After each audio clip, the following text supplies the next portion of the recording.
Okay, so what is your name? Ashley Austin, Okay, and what is your major? African American Studies. Cool. What is your year? I'm a senior this year, fourth year senior. Fourth year senior. Okay, so the reason why I brought you here today is to talk about URAP. What Okay. is URAP? URAP is Undergraduate Research Apprenticeship. And what it is basically is it gives undergraduates a chance to work in a research project that a faculty member or a professor at the school is doing in a field that you would like to. So there's a variety of fields from sociology all the way to public health. And it gives you that, and everybody wants to do research in a structured research, not our independent research that we're able to do in our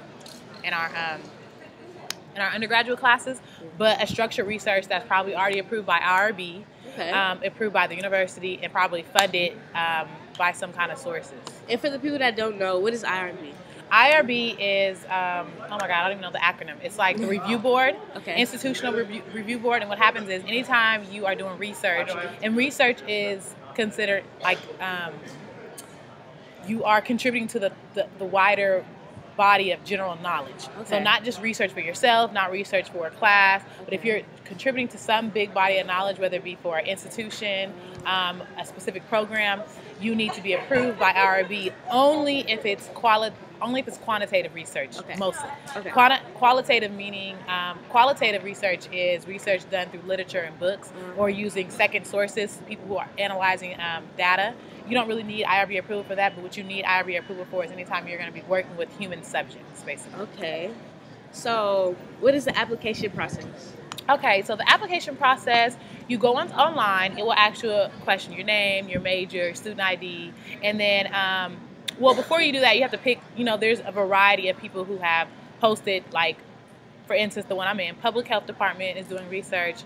Professor Dr. Amani Jeter is doing research on African American women and how stress affects the heart health. Okay. They usually have a project description or an abstract of their project. You read it, and you're like, "Ooh, that sounds interesting to me." Maybe it's your major, maybe it's not your major. Once you do that, go into the application process. You'll put your name, the major, and then they'll ask you to write like a paragraph of interest, like why are you interested in the program? You Okay. submit it. Sometimes you have to do a resume.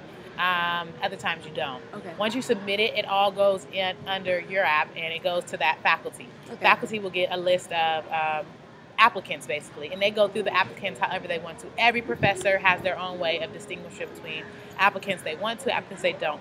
Your statement of interest is usually something that intrigues them, as well as like your major or if you've done previous research. Another great way to get involved is if you have a contact already or you personally emailed that professor or came into their office hours to talk to them about their research, or they presented their research in your class, and you were like, oh, I want to get involved, and you go on and apply. So that's the process. So is it hard to get in, or? Like I said, everybody's looking for a variety number of people. The one I'm in is a huge research project in the sense that, when I say huge, I just mean there's a lab portion and there's like a data portion. So she needs people who work in the lab. She needs people to be on the data site. And she also does it on the weekends, so Saturday and Sunday. We're trying to get 200 women in, which is a pretty large sample size for a small pilot study. So you're going to be working hard. She's looking for a lot of people. She's looking for dedication. So in my opinion, it's not hard, but you have to be attractive. She has to be looking at what she wants, what she's looking for. Yeah. And you also have to be like willing to work on their schedule because their schedule's already set. Yeah, pretty much. And then last question is, how did this program help you? Oh my God. This program, first of all, to do, depending on if you're doing like a program with human subjects, you have to do CT training, which is a training that kind of teaches you about IRB, teaches you about the certain protocol that you go through if you're going to do research with human subjects at the university or depending on what institution it is. So it taught me all that background. So everything I know about IRB, everything I kind of knew about how to structure like a huge research project, it taught me that. It also taught me to kind of know, is this what you want to do? Do you want to do this kind of research, or are you more into qualitative research when you're in the books or you're looking using other people's data?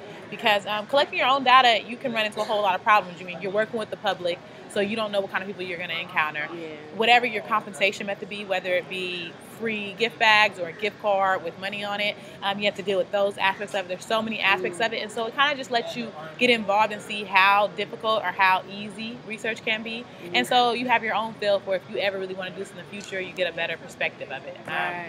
So yeah, and it also allows you to meet people in the other different fields because you'll have other research associates who are from different majors, different fields, people you wouldn't encounter here at Cal, being that it's so big. So.